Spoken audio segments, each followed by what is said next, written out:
अस्सलाम वालेकुम दोस्तों, मेरा नाम डॉक्टर अलियसगर है और आज की इस वीडियो में हम second year botany Karachi board के पास पेपर को हम डिस्कस करने जा रहे हैं। तो आज के इस लेक्चर को शुरू करने से पहले आपसे एक बार रिक्वेस्ट करेंगे कि अगर आपने अब तक हमारे इस चैनल को सब्सक्राइब नहीं किया जो कि सिंध बोर्ड टीचिंग के नाम से है, तो काइंडली आज ही आप हमारे इस चैनल को सब्सक्राइब करें और साथ ही साथ बेल आइकन को लाजमी क्लिक करें ताकि हमारी अपलोड करता तमाम इंपॉर्टेंट वीडियोज़ की नोटिफिकेशन भी आपको रिसीव हो सके। तो आइए हम स्टार्ट करते हैं। आज से सबसे पहला पेपर 2019 से हम स्टार्ट कर रहे हैं। याद रहे 2020 में कोई एग्जाम नहीं हुआ था, तमाम बच्चे प्रमोट हुए थे, तो हमारा जो रिसेंट पेपर है वो 2019 का है। तो 2019 के पास पेपर के हम बॉटनी के एमसीक्यू को डिस्कस करने जा रहे हैं। तो सबसे पहला एमसीक्यू है crossing over take place during this stage. याद रखिएगा क्रॉसिंग ओवर जो है वो मियोसिस के प्रोफेज 1 के एक सब स्टेज में होता है। मियोसिस का लेक्चर जब आप हमारा देखेंगे तो मियोसिस में प्रोफेज 1 होता है। उस प्रोफेज 1 की जो है वो 5 सब स्टेजेस होते हैं और उन 5 सब स्टेजेस में एक सब स्टेज होता है जिसमें क्रॉसिंग ओवर होता है। तो सिंध टेक्स्ट बुक बोर्ड के मुताबिक क्रॉसिंग ओवर का जो फिनोमिना होता है वो डेप्लोटीन के अंदर होता है। लेकिन अगर यही एमसीक्यू अगर एप्टीट्यूड में आ जाए तो बेस्ट आंसर जो होगा वो पैकीटीन होगा। याद रखिएगा पैकीटीन के अंदर जो है वो क्रॉसिंग ओवर का फिनोमिना होता है, लेकिन सिंध बोर्ड के अंदर ये बात मेंशन है कि डेप्लोटीन के अंदर जो है वो क्रॉसिंग ओवर होता है।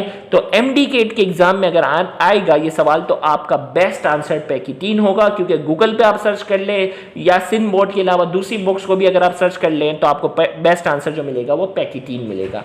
लेकिन सिंध बोर्ड के अंदर है और आप सिंध बोर्ड का ही फाइनल पेपर देने जा रहे हैं तो आप आंसर डिप्लोटीन लगाएंगे, एमडी केट के अंदर पैकीटीन लगाएंगे। दूसरा MCQ only This one of the following is a topographic factor of an ecosystem। Topographic system जिसमें अर्थ के जमीन के टेक्सचर के बारे में जो स्टडी करते हैं उसे टोपोग्राफी कहते हैं। और हमें बताना है 4 ऑप्शन है और इसमें हमें बताना है कि कौन सा टोपोग्राफिक फैक्टर है। याद रखिएगा फायर, वाटर और टेम्परेचर ये जो है वो इन्वायरमेंटल फैक्टर है और अर्थ सरफेस जो है वो क्या है, टोपोग्राफिक फैक्टर है। टेम्परेचर, वाटर और फायर जो है वो इन्वायरमेंटल फैक्टर की कैटेगरी में आ जाएंगे, लिहाजा इस एमसीक्यू का करेक्ट आंसर अर्थ सरफेस ही है। तीसरा MCQ, the sea below 2000 metre having no light is called. 2000 metre से समंदर की गहराई में जब हम 2000 मीटर से ज़्यादा नीचे चले जाते हैं तो वहाँ रोशनी बिल्कुल भी नहीं पहुँचती, बिल्कुल अंधेरा होता है और उस जगह को हम नाम देते हैं एप्साइल जोन। क्या नाम देते हैं? Epsilon zone. और जहां रोशनी पहुंच सकती है उस जोन को हम नाम देते हैं यूफोटिक जोन। यूफोटिक जोन वो होता है वहां जहां रोशनी पहुंच सकती है और जहां लाइट नहीं पहुंच सकती वो जोन जो है वो क्या है, एप्साइल जोन है। फिर इसके बाद जो अगला एमसीक्यू हमारे पास है वो है exosmosis take place if a cell is placed in. Exosmosis का मतलब होता है सेल के अंदरूनी माहौल से पानी का बाहर निकल जाना। तो इस पर हमने बाकायदा डिटेल एक टॉपिक डिस्कस किया हुआ है। तो एक्स ऑस्मोसिस में क्या होता है, सेल के अंदरूनी, सेल के इनसाइड से पानी निकल कर कहाँ चले जाए, आउटसाइड चले जाए। तो ऐसा किस में होता है, जब सेल को हम किस में रखते हैं, हाइपरटोनिक सोल्यूशन। एक ऐसा सोल्यूशन जिसमें पानी की कंसंट्रेशन कम हो, सोल्ट की कंसंट्रेशन क्या हो, ज्यादा हो। तो ज्यादा सोल्ट वाली कंसंट्रेशन में, ज्यादा सोल्ट वाली कंसंट्रेशन वाले एनवायरनमेंट में क्या होता है, एक्स ऑस्मोसिस होता है। तो इसका करेक्ट आंसर जो है वो हाइपरटोनिक सोल्यूशन है।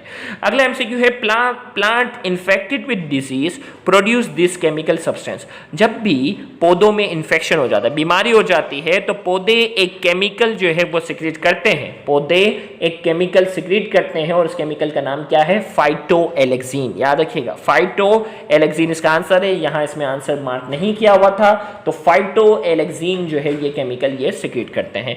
नेक्स्ट एमसीक्यू हमारे पास है indole acetic acid is the name of. याद रखिएगा प्लांट हार्मोन का ये सवाल है। Plant hormone cytokinin, auxin, gibberellin और एब्सिस एसिड, ये तमाम के तमाम जो है वो प्लांट हार्मोन है। और प्लांट हार्मोन में जो है वो इंडोल एसिटिक एसिड जो है ये ऑक्सिन की एक एग्जाम्पल है। इंडोल एसिटिक एसिड जो है वो ऑक्सिन की एक एग्जाम्पल है। फिर इसके बाद नेक्स्ट एमसीक्यू है catkin inflorescence is observe in. Catkin जो है वो इन्फ्लोरेसेंस की क्या है, एक टाइप है, और ये इन्फ्लोरेसेंस याद रखिएगा, इन्फ्लोरेसेंस पे हमने पूरा एक डिटेल लेक्चर जो है वो रिकॉर्ड किया हुआ है, डायग्राम की मदद से एक एक चीज को हमने एक्सप्लेन की हुई है। तो कैटकिन इन्फ्लोरेसेंस जो है वो किसके अंदर पाया जाता है, मलबरी के अंदर। अब ये कैटकिन इन्फ्लोरेसेंस क्या है, आपने हमारा इन्फ्लोरेसेंस का पूरा फिर लेक्चर देखना होगा। नेक्स्ट हमारे पास है messenger RNA triplets are called. याद रखिएगा, मैसेंजर आरएनए के पास जो बेसिस की तीन नाइट्रोजनस बेसिस की बाकायदा न्यूक्लियोटाइड की जो सीक्वेंस होती है उसे ट्रिपलेट्स कहते हैं, और वो ट्रिपलेट्स क्या कहलाती हैं, कोडोन। जबकि ट्रांसफर आरएनए पर जो ये सीक्वेंस होगी, ट्रांसफर आरएनए पे यही सीक्वेंस जो ट्रांसफर आरएनए पर होती है उसे कहते हैं एंटी कोडोन। मैसेंजर आरएनए पर जो होती है वो कोडोन कहलाती है। फिर इसके बाद हमें कहा जा रहा है scientific study of soil is called. Scientific study जो सॉइल की होती है उसे क्या कहते हैं, pedology. Scientific study of soil is called pedology. और surface texture, scientific study of surface texture is called topography. जबकि जियोग्राफी और जियोलॉजी हमारे कोर्स में शामिल नहीं है। तो scientific study of earth surface texture अगर पूछा जाएगा तो टोपोग्राफी, और साइंटिफिक स्टडी ऑफ सॉइल की स्टडी को हम कहते हैं पीडोलॉजी। फिर इसके बाद नेक्स्ट एमसीक्यू है plant of intertidal zone of sea produce a jelly like substance called। intertidal zone जो समंदर का है उसमें प्लांट जो पाए जाते हैं वो जेली लाइक सब्सटेंस जो है वो रिलीज करते हैं, और जेली लाइक सब्सटेंस को हम क्या कहते हैं, अगर। याद रखिएगा, अगर उसे कहते हैं जेली लाइक सब्सटेंस जो रिलीज होता है। Next, multiple affect of a single gene is called. एक जीन के जब मल्टीपल अफेक्ट होते हैं, गौर से सुनिएगा, एक जीन के जो मल्टीपल अफेक्ट होते हैं उसे क्या कहते हैं, प्लियोट्रॉपी, जो कि हम ऑलरेडी रजिस्टर्ड ग्रुप में इसको डिटेल में डिस्कस कर चुके हैं।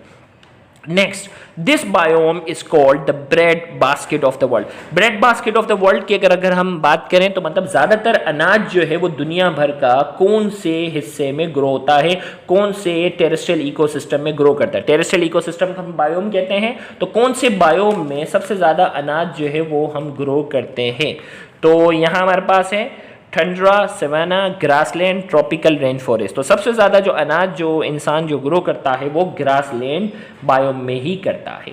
फिर इसके बाद नेक्स्ट एमसीक्यू है the attachment point of two chromatids of a chromosome is called. दो क्रोमेटिड्स होते हैं ना, क्रोमोसोम जो है ना उसके पास थ्रेड लाइक स्ट्रक्चर होते हैं, और दो क्रोमेटिड्स जहां एक दूसरे के साथ अटैच होते हैं, दो क्रोमेटिड्स जहां एक दूसरे के साथ अटैच होते हैं उसे क्या कहते हैं, सेंट्रोमेयर कहते हैं। यहां आंसर करेक्ट है। फिर नेक्स्ट हमारे पास है at low temperature ice crystals are forming. बिल्कुल लो टेम्परेचर पर जो प्लांट सेल के अंदर जो है वो क्या होते हैं, आइस क्रिस्टल बनते हैं। तो आइस क्रिस्टल कहां बनते हैं, माइटोकॉन्ड्रिया, न्यूक्लियस, राइबोसोम या सेल वॉल। तो इसका जो इनमें से बेस्ट आंसर अगर हम सेलेक्ट करेंगे तो वो सेल वॉल ही है, आइस क्रिस्टल की इसमें फॉर्मेशन होगी। Next, all are chemical messengers except. भाई अब यहां में ऑप्शन दिए गए और उसमें कहा जा रहा है कि तमाम के तमाम केमिकल मैसेंजर हैं, केमिकली जो है वो एक जगह से दूसरी जगह मैसेज पहुंचाने का काम करते हैं सिवाय के। अब एक कहा जा रहा है फाइटो हार्मोन्स, ग्रोथ रेगुलेटर। याद रखिएगा, फाइटो हार्मोन्स को ग्रोथ रेगुलेटर कहते हैं। ये दोनों एक ही चीज़ हैं।